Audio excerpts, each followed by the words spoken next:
หินมันมาลงของเทก่อนของแท้ก็พาลายพาลายเด้อซุปเปอร์เด้อซุปเปอร์ไฮเดอร์มึงทางมาเนี่ยมึงดูสภาพแต่อัดติดตื้นเส้นทางเหมือนเป็นไม้ซุปเปอร์ไปมึงกระเป๋ามาเวียงมาเวียงจันทร์ก็ไปคอยมาเด้อตรงรถเมย์แท้นี่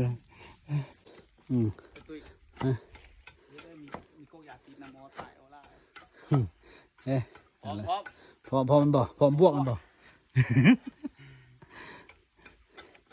นี่ไอตุ้ยหันนะผ้าหรือก็ผ้าลายเนาะอะไรไอตุ้ยหัวหันนะมึงไม่นี่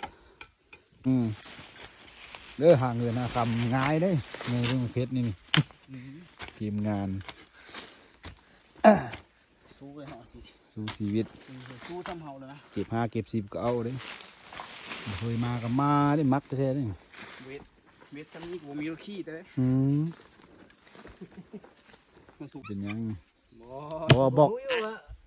มึงไปขอนเหรอเดี๋ยวมึงไปมามึงวะสู้บอลใช่ไหมสู้บอลนะอย่างว่ากูกำลังตั้งแคมป์นอนกับซุปเปอร์เลย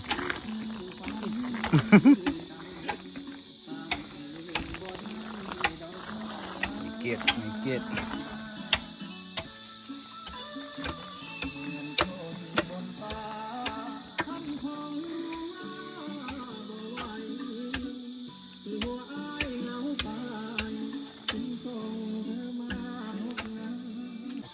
อร์เนียได้ป้าป้าบอกโอ้เบียกมันละกันจะเรียบร้อยละวันนอน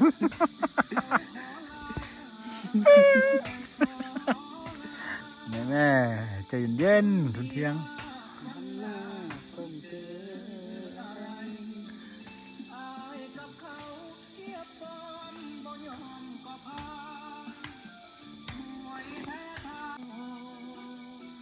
หมดแล้ว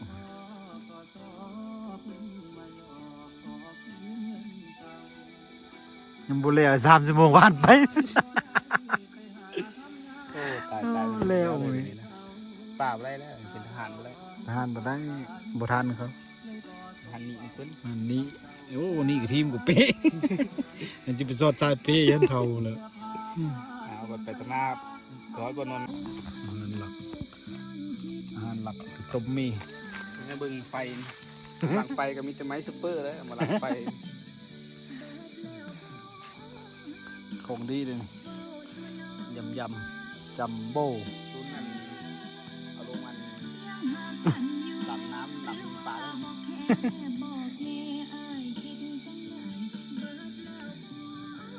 เพราะเราตัดเสี้ยวไปถึงเข้าเด้อต้มผลหอก